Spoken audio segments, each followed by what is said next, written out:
우리 다 같이 일어나서 함께 찬양하시겠습니다. 이곳에 오셔서 이곳에 앉으소서. 이곳에서 드리는 예배를 받으소서. 주님의 이름만이 오직 주의 이름만 이곳에 있음. 이곳에 오셔서 이곳에 앉으소서. 이곳에서 드리는 예배를 받으소서. 주님의 이름만이 오직 주의 이름만 이곳에 있습니다. 오늘도 우리 예배를 받으실 주님께 찬양의 박수를 올려드리겠습니다.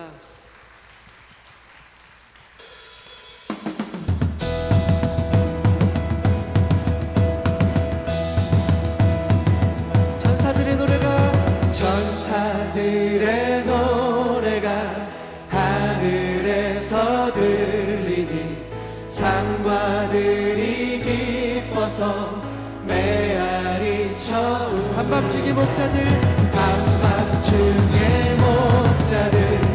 양떼들을 지킬 때 아름다운 노래가 전하게 들린다. 영광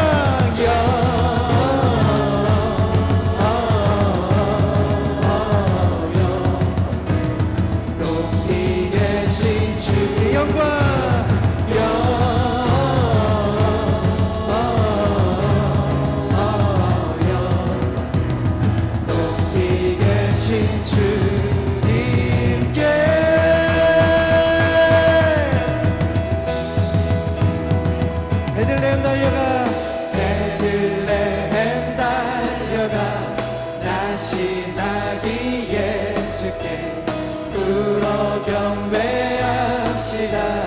탄생하시나 영광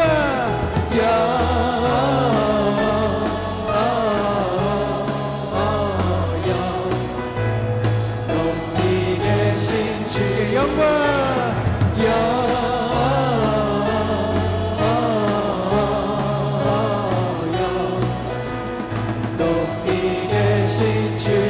다시 한번 영광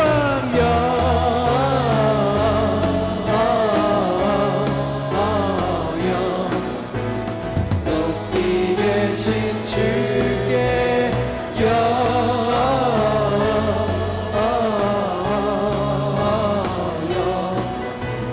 높이 계신 주님께 구유 안에 누이신 어린 아기 예수께 우리들도 다게 기쁜 찬송 부르자. 영광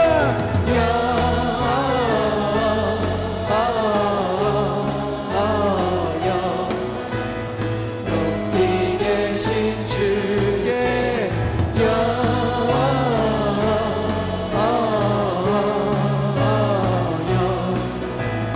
높이 계신 주 영광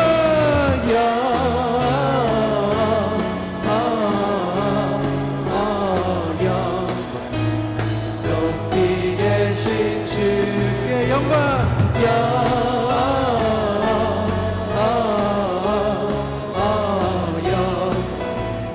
높이 계신 주님께 찬송하라 찬송하라.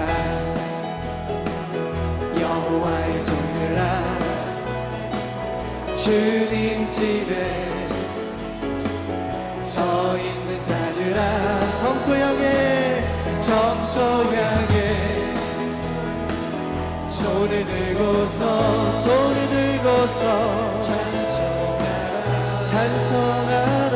찬송하라. 한 번 더 찬송하라.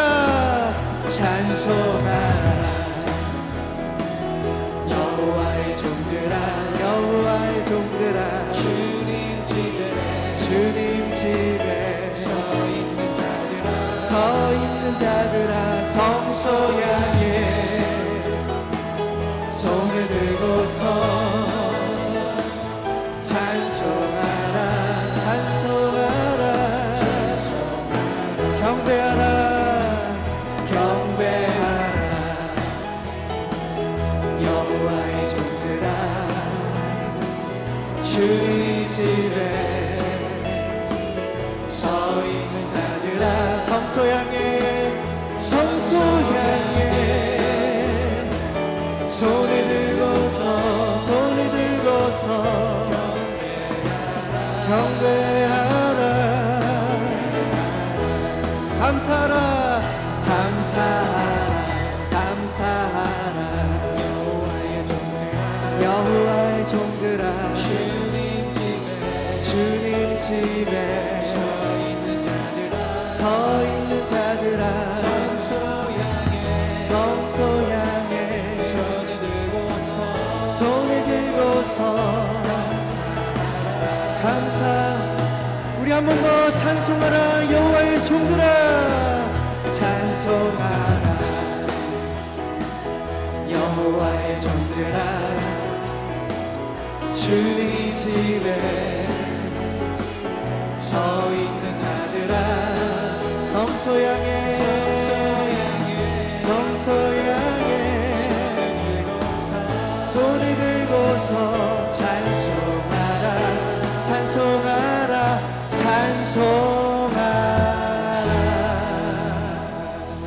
우리 계속해서 박수 치시면서 함께 주님을 찬양합니다.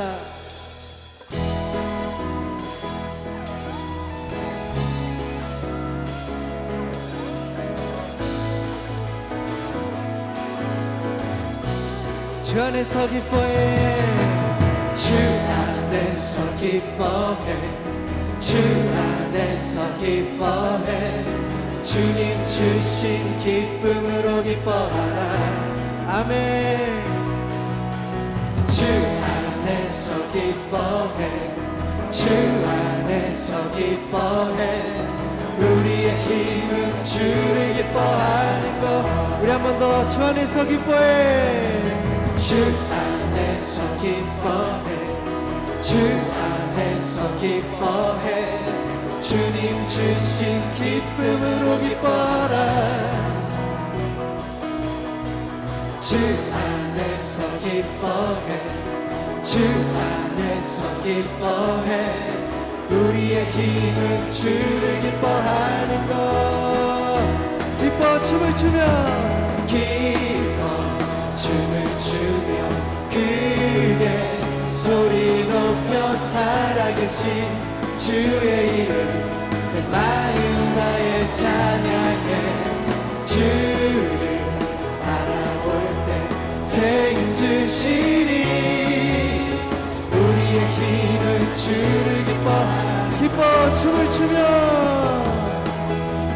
기뻐 춤을 추며 크게 소리 높여 살아계신 주의 이름 내 마음 다해 찬양해 주를 바라볼 때 새 힘 주시니 우리의 힘은 주를 기뻐하는 것 박수 치면서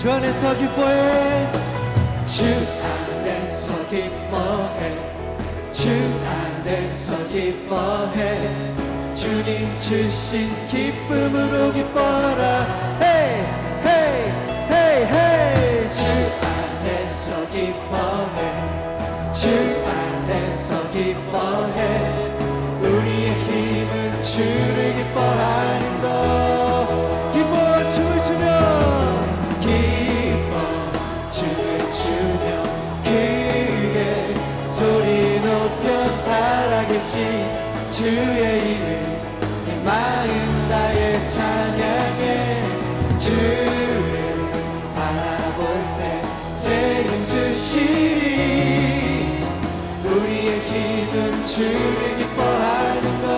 우리 한 번 더 기뻐 춤을 추며 기뻐 춤을 추며 크게 소리 높여 살아계신 주의 이름 내 마음 다해 찬양해.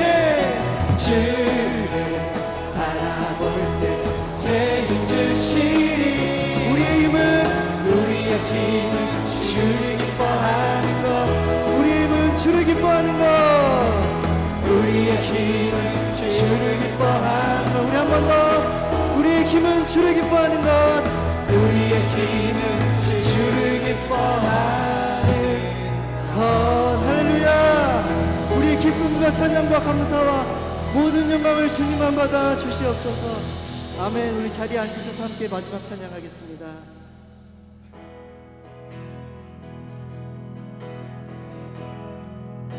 주님 손에 맡겨드리리 나의 삶 주님께.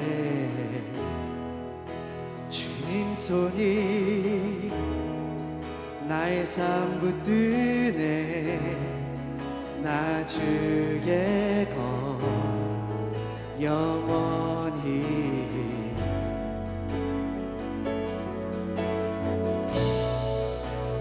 내가 믿는 분 예수. 내가 속한 분 예수. 삶의 이유 되시네.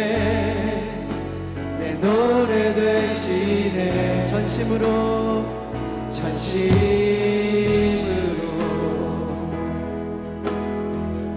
주와 함께 걸어가리라. 주와 함께 걸어가리라. 모든 길을 주실래. 주 뜻 안에 나 살아가리. 주의 약속을 영원해. 내가 믿는 분 예수.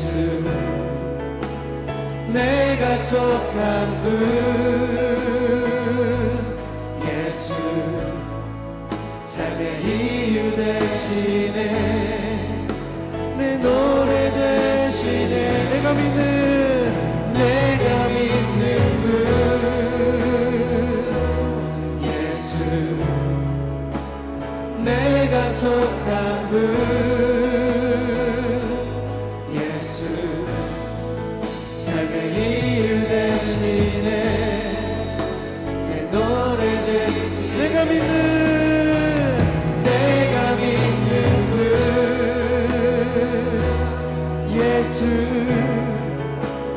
내가 속한 분 예수. 삶의 이유 되시네. 내 노래 되시네. 전심으로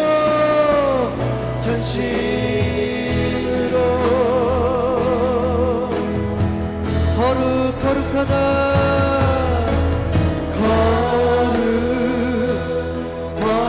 거룩하다. 만군의 여호와.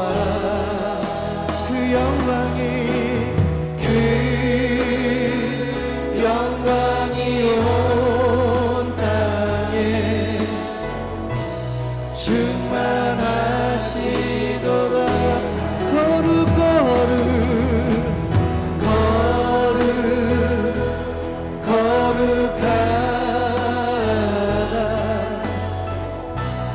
만군의 여호와.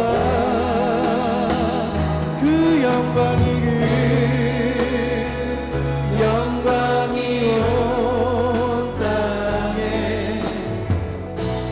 충만하시도다. 이 시간 우리 합심하여 기도하겠습니다. 하나님, 주님의 이름이 거룩하십니다. 주님. Holy and gracious God, we come before you as your people, united in faith and bound by your love. We gather in your presence, seeking your face, your wisdom, and your power. You are the Alpha and the Omega, the beginning and the end, and we worship you with hearts full of reverence and awe. Gracious and loving God, we gather on this third Sunday of Advent with hearts longing for the joy that only you can give. As we light the candle of joy, we are reminded that you are the source of our strength and delight, even in the midst of challenges and waiting. You are the God of promises fulfilled, the God of hope and redemption. In this sacred season, we look back with gratitude for your faithfulness and look forward with eager anticipation to the coming of your kingdom in its fullness. Holy Spirit, move among us today. Open our hearts to your word. Stir our spirits to receive your truth and empower us to live as your people as we lift our prayers to you. May they rise like incense, pleasing in your sight. God of abundant blessings on this Advent Sunday of joy, we lift our hearts in gratitude for all that you have done and continue to do in our lives. We thank you for the gift of your Son, who came to dwell among us, showing us the depth of your love and the power of your grace. In Christ we find our true joy, a joy that is not dependent on circumstances, but rooted in your unchanging promises. We give thanks for the beauty of this season, the music, the lights, the gathering of loved ones, which remind us of the celebration to come when all things are made new in your kingdom. God of hope and joy, we bring before you the needs of the world, trusting in your power to redeem and restore all things. For your church, O God, we pray, make us a beacon of hope and joy in a world longing for your light. Strengthen our witness, deepen our faith, and empower us to share the good news of Jesus Christ. For the nations of the world we pray, guide the leaders of all countries to govern with wisdom, justice, and compassion. May they work toward peace and the well-being of all people. Father, we lift up the people of Korea, those whose voices may feel unheard and whose burdens weigh heavily. In times of fear, uncertainty, and frustration, may they find comfort and hope in you. Let their cries for justice and peace reach your ears, and may they be met with tangible change. For those who are suffering, we pray, comfort those who are grieving, heal those who are sick, and provide for those who are in need. Bring you peace to those who are anxious or burdened by the weight of this season. For our community, we pray, help us to be attentive to your needs of our neighbors, and show us how we can be your hands and feet in acts of kindness and service. For our own hearts, we pray, fill us with the joy of your presence and renew our strength to live as your faithful disciples. God of joy and hope, as we journey through this Advent season, we dedicate ourselves anew to your service. Help us to live as your people, reflecting your love and joy to the world around us. Empower us to be voices of hope and hands of compassion in a world that longs for your redemption. May our lives point others to the joy of knowing you. Holy God, we offer ourselves, our time, our talents, and our treasures to you. Use us to prepare the way for your Son, and let our lives be a testament to the joy and peace that come from knowing Christ. In his precious name we pray. Amen. 하나님께서 오늘 우리에게 주시는 말씀은 신약성경 마태복음 18장 15절부터 17절까지 말씀입니다. 마태복음 18장 15절부터 17절까지 말씀.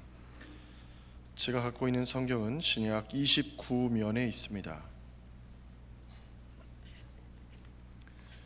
마태복음 18장 15절부터 17절까지 말씀을 합독하겠습니다. 네 형제가 죄를 범하거든 가서 너와 그 사람과만 상대하여 권고하라. 만일 들으면 내가 네 형제를 얻은 것이요 만일 듣지 않거든 한두 사람을 데리고 가서 두세 증인의 입으로 말마다 확증하게 하라. 만일 그들의 말도 듣지 않거든 교회의 말하고 교회의 말도 듣지 않거든 이방인과 세리와 같이 여기라. 아멘. 이는 살아계신 하나님의 말씀입니다. 이 시간 주 영광 찬양대의 찬양 후에 담임 목사님께서 험담의 치료라는 제목으로 말씀 선포하실 때 많은 은혜 받으시기 바랍니다.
오늘도 우리에게 주시는 은혜와 평강이 여러분의 삶에 풍성히 누려지시기를 주님의 이름으로 축복합니다. 대강절 세 번째 주일을 맞아왔습니다. 여러분들 보시다시피 세 번째 초에 불이 밝혀졌습니다. 오늘 찬양 가운데 기쁨이라는 고백이 많이 나눠졌는데, 여러분, 주님이 주신 이 기쁨 결코 어떤 것으로도 빼앗길 수 없습니다. 항상 기뻐하는 하나님의 사람들 되시기를 주님의 이름으로 축복합니다. 말이 참 중요하죠. 그 사람의 말을 들어보면 그 사람이 어떤 사람인지를 짐작할 수 있습니다. 왜냐하면 그 말에는 그 사람의 인격과 또한 품위가 담겨 있기 때문입니다. 그래서 차라리 말하는 것보다 가만히 있으면 중간이라도 간다, 이런 말을 하지 않습니까? 제가 어렸을 때 자라났던 동네가 북아현동입니다. 근데 이제 목사관에서 교회 안에 목사관이 있었는데, 이 문 밖을 나가면 한 30m쯤만 가면 그 북아현 시장 골목이 나와요. 근데 제일 첫 번째 만나는 그 노점에서 야채를 파시던 할아버지가 계셨는데, 그분의 별명이 욕쟁이 할아버지입니다. 욕을 얼마나 잘하시는지요? 처음부터 끝까지 욕이에요. 근데 그 욕이 기분이 나쁘지 않고 구수합니다. 근데 여러분, 아무리 구수한 욕이어도 욕은 욕이죠. 발 없는 말이 천리를 간다라는 그런 이야기도 있습니다. 얼마나 빠른지, 이게 뭐 그냥 옆에 사람한테 얘기한 게 저기 서부에까지 몇 시간 안에 가잖아요. 또 말 한마디에 천냥빚 갚는다라는 말도 있듯이, 이 속담이 담고 있는 것은 그 말 한마디가 얼마나 소중한지 그 무게를, 가치를 우리에게 가르쳐 줍니다.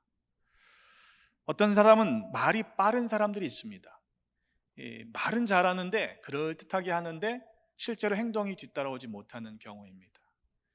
그래서 말과 행동이 일치하는 것, 언행일치가 사실은 인간이 가져야 하는 덕목 가운데 하나인데, 우리 그리스도인들은 그보다는 더 나아야 하지 않겠습니까?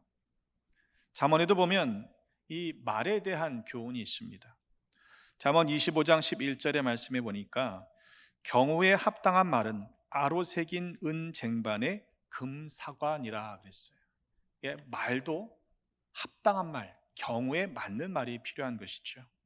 또 잠언 16장 24절의 말씀에 보니 선한 말은 꿀송이 같아서 마음에 달고 뼈에 양약이 되느니라 그랬습니다.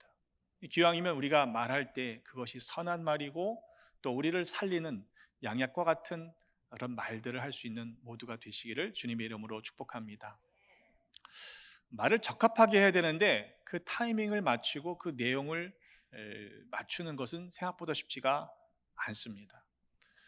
제 2살 아래 남동생이 있는데, 그 친구가 어렸을 적에 초등학교 때 이 한자 고사성어를 참 많이 사용했어요. 근데 문제는 그 뜻이 맞질 않는 거죠.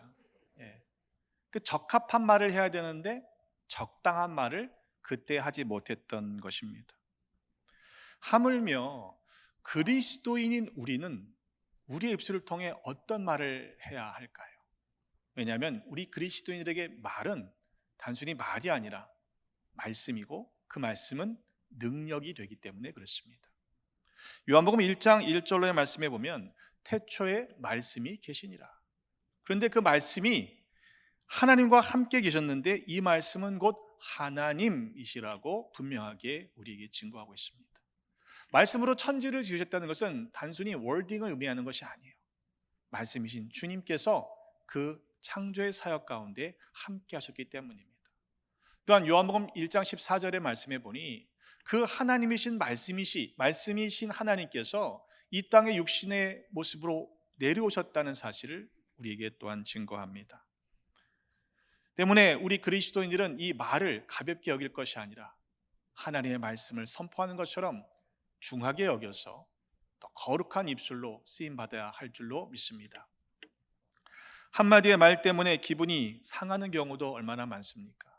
한참 기뻐하다가도 어떤 한마디 때문에 그 기쁨이 싹 달아나는 경우도 실은 있습니다. 사람을 살리는 말도 있고, 또 때로는 그 한마디의 말 때문에 사람을 죽일 수도 있다는 사실을 우리는 조심해야 합니다. 오죽하면 사도 바울은 디모데 후서 2장 17절의 말씀 가운데 그들의 말은 악성 종양이 퍼져나감과 같은데 그 중에 후메네오와 빌레도도 있다라고 말씀하고 있겠습니까? 사람의 말이요, 그 사람이 존재가 얼마나 악한지 마치 암적 존재다 이렇게 말하는 사람이 있는 거예요. 사실 확인이 안 된 뉴스나 소문을 가지고 다른 사람에 대해서 험담하는 경우도 참 많습니다. 내가 직접적인 피해를 주지 않으니까 그래도 된다고 생각하는 것이죠. 마치 강 건너 불구경하는 것이 재밌다라고 말하는 것과 다르지 않습니다. 저 불난집 강 건너의 상황은요, 지금 아주 처절해요. 그 집이 타고 있어서 애절한 마음으로 바라보는 그 사람의 마음은 전혀 생각하지 않고 나는 피해가 없으니까 구경이나 하지 라는 것과 그리 다르지 않은 것입니다. 그런 말씀들 하시잖아요. 난 틀린 말은 안 해. 예. 근데 나중에 그것이 사실이 아니었다는 그런 것이 발견되면 그래? 아니면 말고? 이렇게 무책임하게 우리가 말을 내뱉는 경우가 많죠. 하긴 부목사 시절에 저는요, 신학교 동기들 목사들과 모여서, 신은 부목사들은 뭐 하겠어요? 모여서 담임 목사님 욕하잖아요, 그죠? 그랬던 적이 있습니다. 그러면서 스트레스를 풀었던 거예요. 근데 나중에 담임 목회를 하고 나니까 목사님들이 왜 그렇게 하셨겠구나 라는 것이 비로소 이해가 됩니다. 요사이 한국에서는요, 목회자의 권위가 많이 추락했습니다. 그래서 교회 리더들이 목사들을 향해서 목사라고 부르지 않는다는 거예요. 자기들끼리 모여있는 모임에서 이름을 부르고 걔는 그래서 안 돼, 쟤는 저래서 안 돼 라고까지 말을 하는 현실을 우리는 목도합니다. 과연 목사를 그렇게 부르면서 그 목사 입에서 나오는 하나님의 말씀을 통해 은혜를 받을 수 있을까 하는 생각은 하게 되죠. 물론 그런 권위의 추락은 1차적으로는 목사님들에게 있다라고 저도 생각합니다. 오늘 본문의 제목을 보면 험담의 치료라고 웨슬리 목사님이 이 본문의 말씀을 설교하고 있습니다. 그러니까 이건 시대와 상관없이, 나라와 상관없이 모두에게 공통된 문제라는 이야기입니다. 웨슬리 목사님이 말하고 있는 험담이라고 하는 것은 거짓말이나 비방과는 다른 개념입니다. 그가 정의하기를 실제로 어떤 악한 일을 보았을 때, 악한 행위를 했던 그 죄를 전제하고 있는 것입니다. 그런데 그 죄를 지은 사람이, 악한 일을 행한 사람이 이 현장에 없어요. 내 주변에 없는데 그 사람에 대해서, 이 자리에 없는 그 사람에 대해서 말하는 것을 험담이라고 규정하고 있습니다. 헐뜯고 나쁜 소문을 퍼뜨리는 것이죠. 성경의 여러 가지 표현 가운데 수군거린다 라는 것이 그에 해당할 것입니다. 사실 우리는 그런 험담을 적극적으로 하지는 않을지라도 다른 사람들이 이 자리에 없는 당사자에 대해서 험담하는 것에 암묵적으로 동조하는 일들을 많이 경험합니다. 그런데 성경에서는요, 이 험담에 대해서 이렇게 말씀하고 있어요. 잠언 10장 18절 하반절에 보면 공동 번역으로 보니까 험담을 일삼는 사람은 바보다 이렇게 아주 직설적으로 바꾸고 있고요. 잠언 20장 19절을 새 번역으로 읽어보면 험담하며 돌아다니는 사람은 남의 비밀을 세게 하는 사람이니 입을 벌리고 다니는 사람과는 어울리지 말아라 라고까지 가르치고 있습니다. 디모데전서 5장 13절의 말씀에 보니까 쓸데없는 말을 하고 다니는, 일을 만들며 마땅히 아니할 말을 하는 사람들도 등장합니다. 로마서 1장 28절로의 하반절에 보면 하나님께서 그 상실한 마음대로 내버려두사 합당하지 못하게 한 사람들의 일, 하나님이 마땅하게 여기지 않는 일들의 목록이 나오고 있는데 곧 모든 불의, 추악, 탐욕, 악의가 가득한 자요, 시기, 살인, 분쟁, 사기, 악독이 가득한 자요, 수군수군하는 자요, 비방하는 자라는 목록이 나와요. 여러분, 수군수군하는 것과 비방하는 것과 살인이 같은 죄악의 목록에 연결되고 있는 것을 우리는 잊지 말아야 합니다. 심지어 은사를 풍성히 받았던 고린도 교회에도 이런 문제가 있었습니다. 고린도후서 12장 20절에 보니까 사도는요, 또 다툼과 시기와 분냄과 당 짓는 것과 비방과 수군거림과 거만과 혼란이 있을까 두려워한다고 기록하고 있어요. 종종 주변에서 일어나는 일들을 보면서 우리 그렇게 놀랄 때가 있잖아요. 정말이야? 그게 사람이 할 짓이야? 어떻게 그럴 수가 있어? 우린 그렇게 반응합니다. 그런데 우리가 그렇게 반응하는 이유는, 험담하는 이유는 근본적으로는 나는 그 사람과 다르다라고 하는 판단 때문이라는 것입니다. 그 사람의 잘못에 대해서 험담하는 것은 나는 적어도 깨끗하다는 거예요. 나는 그보다는 의롭다라고 생각하는 마음이 내 안에 자리 잡고 있기 때문에 다른 사람들에 대해서 험담하게 된다는 것입니다.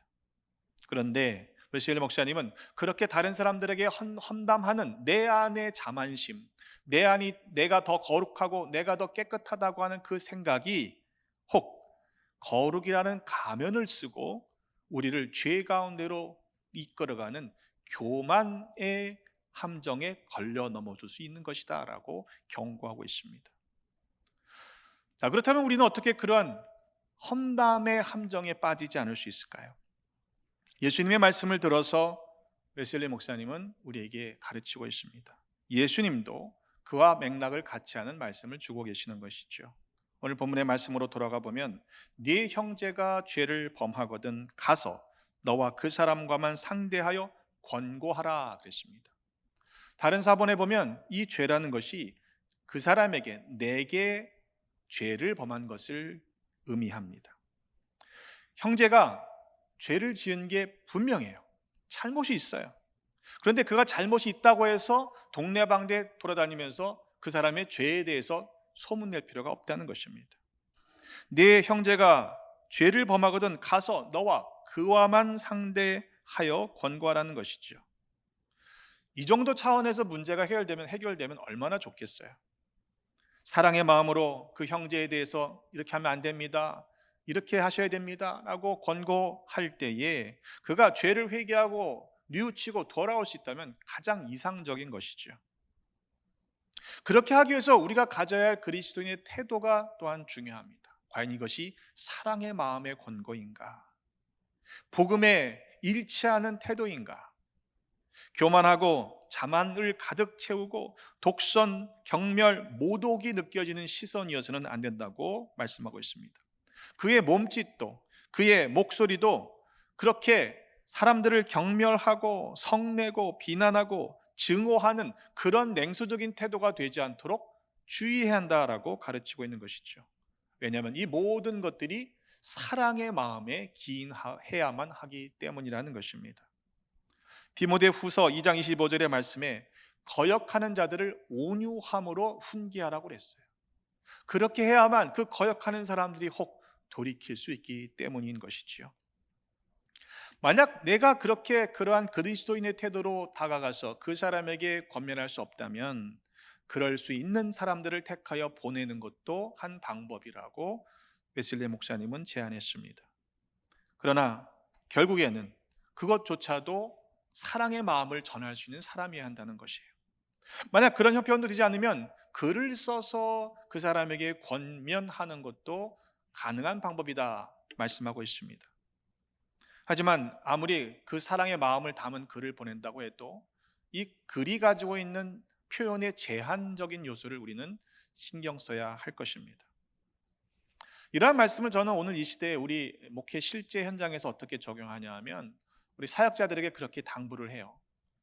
성도님들에게 이메일이나 카카오톡이나 이런 어떤 메시지를 보낼 때에는 아주 정확한 정보만을 전달하는 도구로만 쓰십시오. 거기에 의견을 집어넣거나 그것을 가지고 이메일이나 카카오톡으로 예를 들면 토론을 하면 안 됩니다. 왜냐하면 이 문자가 가지고 있는 제한성 때문에 그래요. 저도 그런 실수를 한 적이 있습니다.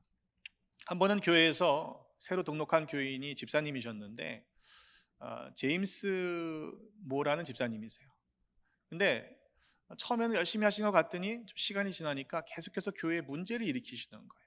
그래서 어떻게 권면할까 고민하다가 제가 정말 조심스럽게 이메일을 써서 제임스 집사님이라는 분에게 보냈습니다. 이렇게 하시면 안 됩니다. 이제 나름대로 저는 담임 목사로서 그렇게 이제 권고하는 이메일을 보낸 거예요. 근데 답신이 왔는데 그분이 이렇게 답신을 쓰셨습니다. 감사합니다. 내가 이렇게 신앙생활을 잘할 수 있도록 이메일을 보내주셔서 고맙습니다. 그런데 내가 안수받은 지 30년이 됐는데 백 목사에게 이렇게 권고를 받을 만한 위치인지 잘 모르겠습니다. 이렇게 답신을 하신 거예요. 제가 깜짝 놀랐습니다. 이분이 안수를 받은 목사님인데 집사님으로 등록해서 그동안 지냈나? 이런 생각이 들었던 거죠. 근데 나중에 알고 보니까 제가 엉뚱한 분에게 이메일을 보낸 거예요. 저 선배 목사님, 한 20년 선배 목사님한테 제가 보냈어요. 그분의 영문 이름이 제임스였답니다. 제가 몰랐어요. 근데 제가 알지 못하는 사이에 그룹 이메일이 제 이메일에 들어와서 제임스를 치니까 그 집사님이 아니라 목사님 제임스한테 이메일이 간 거죠. 제가 얼마나 큰 실수를 했던지 감사하게도 큰 꾸중을 받지는 않았고 그 일을 통해서 오히려 더 가까워졌던 일이 있었습니다만, 어쨌든 그 이후로 이 이메일이나 이런 것들을 쓰는 것을 굉장히 조심하게 되었던 적이 있습니다.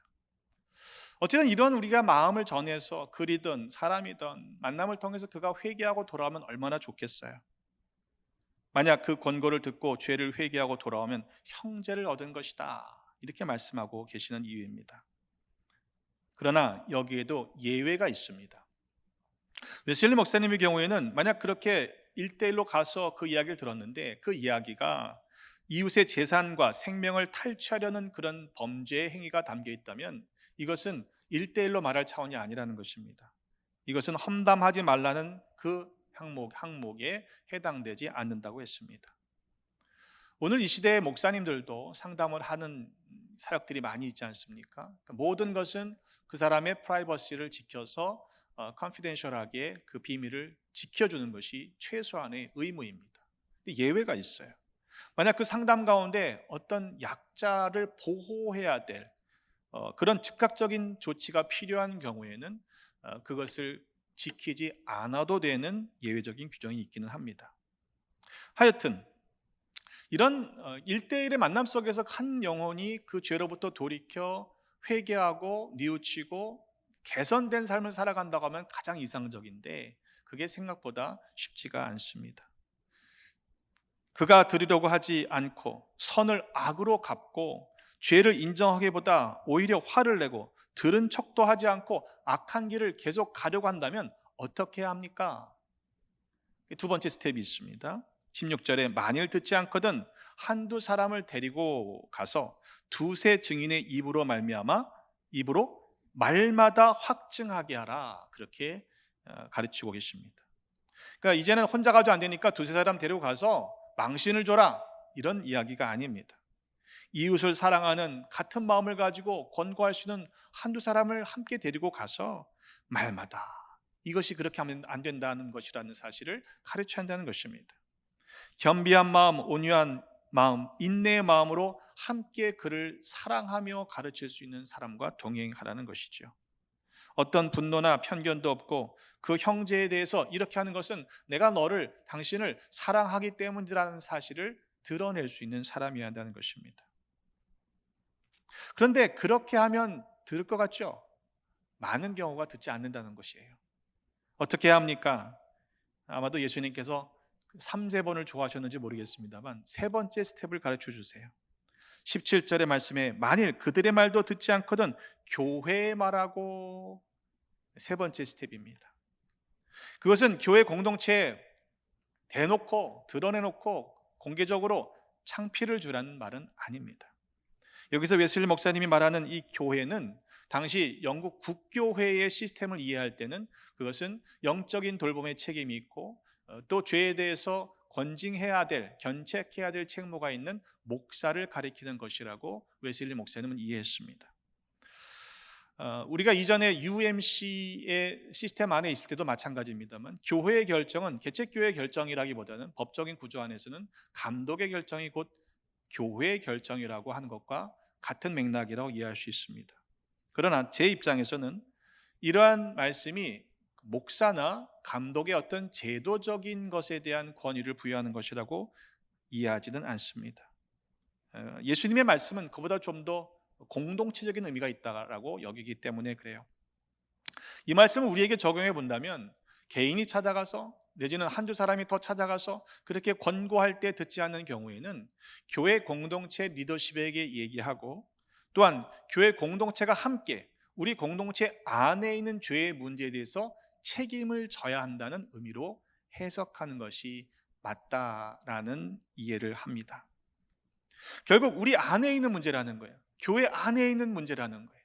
세상 사람들이 험담하는 것이 아닙니다.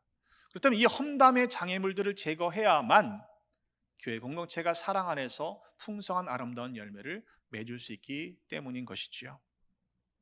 요한복음 13장 34절의 말씀에 보면 새 계명을 너희에게 주노니 서로 사랑하라.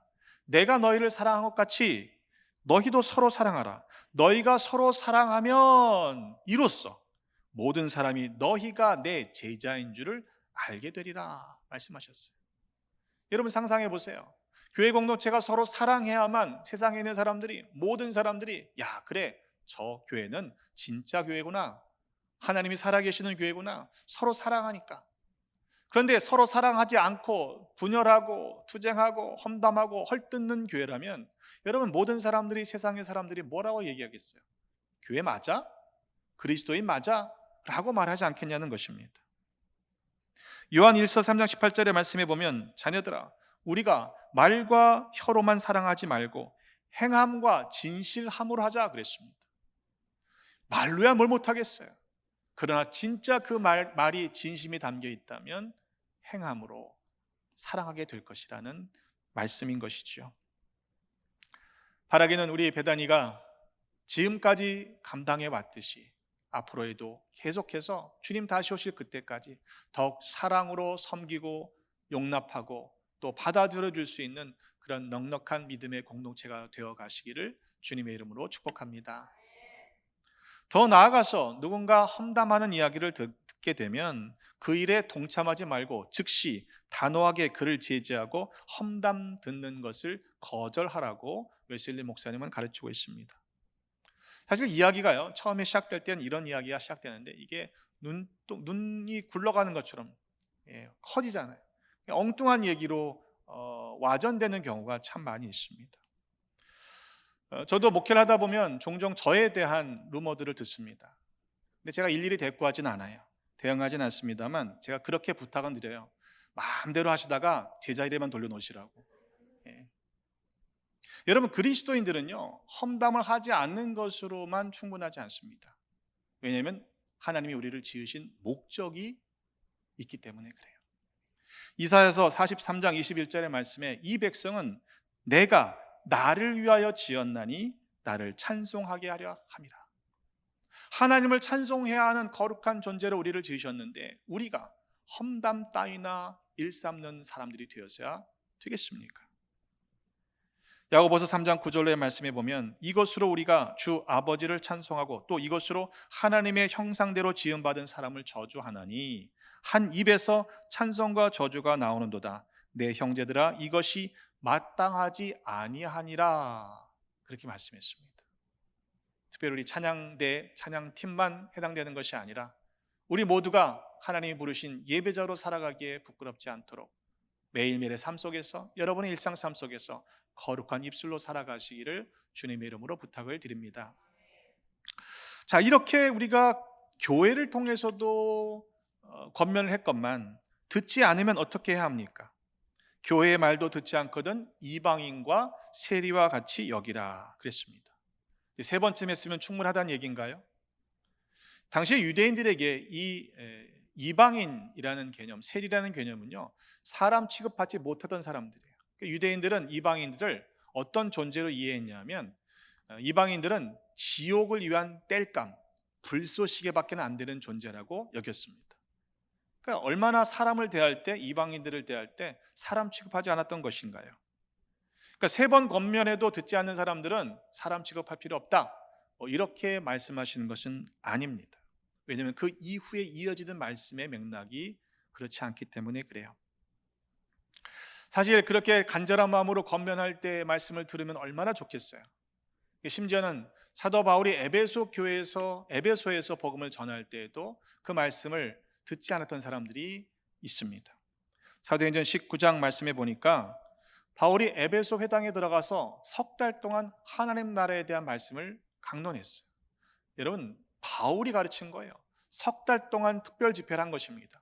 그럼 모두가 다 뒤집혀야 맞지 않아요? 그런데 그 가운데 어떤 사람들은 마음이 굳어 순종하지 않고 무리 앞에서 이 도를 비방했다고 그랬습니다. 어떻게 합니까? 바울이 더 열심으로 그들을 위해 애썼어야 되지 않은가요? 그런데 바울은 그렇게 하지 않았어요. 바울은 그 비방하는 자들을 떠났습니다. 그리고는 따로 두란노 서원을 세워 거기서 2해 동안, 2년 동안 날마다 복음을 증거했어요. 그랬더니 아시아에 있던 모든 사람들이 예외 없이 유대인이나 헬란이나 다 주의 말씀을 들었다라고 성경은 전해주고 있습니다. 생각하기에 따라서 왜 그렇게 했지? 아니, 도에 복종하지 않은 그런 비방하는 사람들을 위해서 더 애썼어야 되는 거 아니냐? 한 영혼이 온천하보다 더 귀한데 그 영혼을 포기하면 안 되는 거 아니냐? 라고 물을 수 있지 않습니까? 아마 만약 바울이 그들을 포기하지 않고 2년 동안 따로 두란노 서원을 세워서 복음을 증거하는 일보다 이 복종하지 않는 사람들에게 시간을 썼다면 아마 그들 가운데 몇은 변화를 받았을지 모르겠습니다. 그러나 정말로 복음을 받아들여야 할 사람들에게는 그 복음이 전해지는 것이 지연되었을 것입니다. 만약 2년 동안 복음을 전하는 일에 집중하지 못하고 변화되지 않는 사람들을 위해 시간을 썼다면 어쩌면 바울은 꽤나 더 지쳤을런지 모르겠습니다. 목회자들이 때로 탈진하는 경우가 있지요. 변화되지 않는 몇 사람들 때문에 힘을 다 소진해서 정작 돌봄이 필요한 성도들을 돌보지 못하는 일도 생기는 일들이 있습니다. 한 영혼을 소중하게 여기지 않는 목사다, 성령 충만하면 왜 지치냐? 라고 하는 말을 들을 때도 있습니다. 그런데 여러분, 그런 말을 듣지 않기 위해서 안간힘을 쓰다가 목사가 탈진하여 쓰러지면 결국 그로 인해서 교회가 무너지는 일들이 있다는 것을 우리는 알아야 합니다. 사단이 자주 사용하는 전술 중에 하나입니다. 바라고 기대하기는 우리 말을 조심해야 될 것 같아요. 함부로 말하지 않도록 함께 조심하십시다. 성도들 간에 무례하지 마십시오.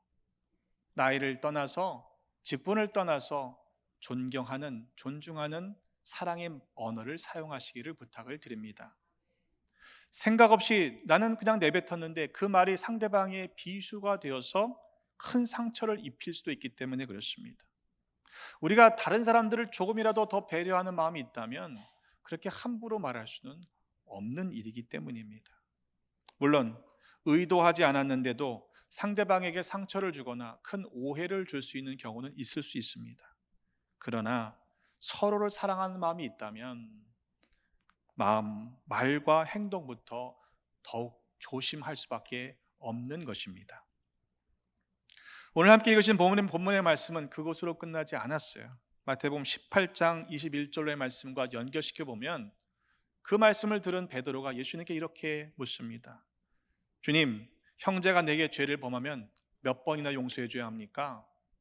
그러니까 예수님은 지금 3번 참으라고 말씀하신 거잖아요. 기회를 줘야 한다, 방법을 찾아라. 그러니까 베드로는요, 한 7번쯤 용서해 주면 괜찮습니까? 라고 묻습니다. 그럼 칭찬받을 줄 알았겠죠? 예수님께서 뭐라고 말씀하세요? 아니, 7번뿐만 아니라 7번을 70번까지 해야 한다. 계속 용서하라는 거예요. 계속 품어주라는 거예요. 3번만 권면하면 된다고 생각하는 것은 큰 오산입니다. 내가 가서 한두 사람을 더 데리고 가서 교회에 말해서 그가 권면했을 때 그 권면을 듣지 않는다고 해서 포기하지 말라는 거예요. 이어지는 말씀이 우리가 잘 아시는 1만 달란트 탕감받은 사람의 비유가 나오지 않습니까? 얼마나 큰 빚인지요. 1만 달란트는요, 환산하면 노동자 한 사람이 약 27만 년을 쓰지도 않고 모아야 되는 금액이에요. 이 천문학적인 금액이라고 표현하기도 모자란 큰 금액을 탕감받습니다. 여러분, 임금에게 그 탕감받은 사람이 얼마나 기뻤겠습니까? 나가는 길에 동관 하나를 만나는데 그 동료가 그 사람에게 100데나리온을 빚진 사람입니다. 이 데나리온은 일당이거든요. 100데나리온이면요, 그럼 그것도 적은 금액은 아니에요. 노동자 한 사람의 3분의 1 연봉에 해당하는 금액이기 때문에 그렇습니다. 큰 금액을 탕감받은 사람이었다면 그 정도는 용서해 줘야 되잖아요. 야, 내가 1만 달란트 탕감받았는데 100데나리온 아무것도 아니지, 용서해 줬으면 좋겠는데 그렇게 하질 않았어요. 그 동료를 옥에 가둡니다. 그 소식을 들은 임금이 어떻게 하겠습니까? 이런 괘씸한 녀석 봤나 하고 그를 잡아들이는 것이 마땅하지 않겠습니까? 마태복음 18장 35절은 이렇게 말씀하고 있습니다. 너희가 각각 마음으로부터 형제를 용서하지 아니하면 나의 하늘 아버지께서도 너희에게 이와 같이 하시리라. 여러분, 우리가 얼마나 큰 은혜를 받았는지를 안다면, 그렇다면 우리도 또한 그러한 사랑을 베풀 수 있어야 한다는 것입니다. 우리가 이렇게 해야만 하는 이유는, 또 다른 이유는요, 우리 모두가 그리스도 안에서 한 몸을 이룬 지체들이기 때문에 그렇습니다. 고린도전서 12장 26절의 말씀에 보면, 만일 한 지체가 고통을 받으면 모든 지체가 함께 고통을 받고, 한 지체가 영광을 받으면 모든 지체가 함께 즐거워한다고 그랬어요. 여러분, 교회 공동체 안에 있는 하나의 죄악이 그의 문제가 아니라 우리 모두의 문제가 될 수 있다는 것을 알아야 합니다. 예수님께서는 말씀하시죠. 마태복음 말씀의 중심에 있는 18장 20절에 보니, 두세 사람이 내 이름으로 모인 곳에는 나도 그들 중에 있다, 이렇게 말씀하셨어요. 여러분, 이곳에 우리 가운데 주님이 계심을 믿으십니까? 내가 느끼는 것으로 판단하시면 안 돼요. 주님이 내 옆에 계신 것 같아. 그때만 계시나요? 오늘은 주님이 안 계신 것 같아. 그럼 안 계시나요? 이게 사실은 인본적인 거 아니에요. 내 중심에 주관적인 느낌을 가지고 판단하시면 안 되고, 주님의 말씀을 통해서 우리와 함께 계시는 주님이 우리 옆에 계시다는, 우리 중에 계시다는 사실을 믿어야 할 줄로 믿습니다. 계속되는 예수님의 가르침은 무엇입니까? 횟수 따지지 말라는 거예요. 끊임없이 사랑하고 용서하고 용납해야 한다는 말씀인 것이지요. 베드로전서 4장 7절의 말씀에 보면, 만물의 마지막이 가까이 왔으니 그러므로 너희는 정신을 차리고 근신하여 기도하라. 근데 그 기도가 기도로 끝나지 않습니다. 무엇보다도 뜨겁게 서로 사랑할지니 사랑은 허다한 죄를 덮느니라. 여러분, 마지막 때임을 알고 우리가 정신을 차리고 근신하며 기도해야 하는데, 그 기도의 결과가 뭐예요? 사랑이라는 거예요. 야, 더욱 사랑해야겠구나. 그 뜨거운 사랑은요, 허다한 죄를 덮는 사랑이라고 가르치고 있습니다. 여러분, 어떻게 살아가길 원하십니까? 이 대강절에 그저 나만을 위해 오신 주님을 기뻐하는 것으로만 만족하지 마십시오. 우리에게 주신 사명, 내 입술을 열어 사랑하고 용서하고 용납하는 거룩한 모습으로 살아가야 하지 않겠습니까? 에베소서 4장 29절의 말씀에, 무릇 더러운 말은 내 입 밖에도 내지 말고 오직 덕을 세우는 데 소용되는 대로 선한 말을 하여 듣는 자들에게 덕을 끼치게 하라 말씀했습니다. 우리 입술이 열릴 때마다 하나님을 찬송하는 거룩한 입술이 되십시다. 내가 내뱉는 말이 험담이나 다른 부정적인 말이 아니라 사람들을 살리고 세우고 격려하고 위로하는 사랑의 말을 할 수 있는 하나님의 사람들이 되십시다. 이 절기에 우리가 그렇게 살아감으로 말미암아 우리의 입술을 통해, 우리의 삶을 통해 그리스도의 오심이 기쁨으로 증거되는 놀라운 은혜를 허락하실 줄로 믿습니다. 그렇게 살아가는 우리 베다니의 모든 지체들 되시기를 주님의 이름으로 축복합니다. 기도하겠습니다. 아버지 하나님, 우리에게 갚을 수 없는 큰 은혜를 부어주셨으니 감사드립니다. 하나님을 찬송할 수 있는 거룩한 존재로 우리를 지어주셨으니 감사드립니다. 그러나 돌아보니 그러한 거룩한 정결한 입술이 되지 못했습니다. 때로 험담하고 또한 저주하는 일에 암묵적으로 동조했던 우리들의 죄를 회개하오니 용서하여 주옵소서. 이후로는 서로 뜨겁게 사랑하며 하나님의 기쁨을 증거하며 살아가는 거룩한 백성들 되게 하셔서 하나님이 사랑하시는 사람답게 세상 속에서 구별된 거룩한 존재로 쓰임받는 하나님의 백성들 되게 하여 주옵소서. 이 땅에 평화의 왕으로 오신 예수 그리스도의 이름으로 축복하며 기도하옵나이다. 아멘.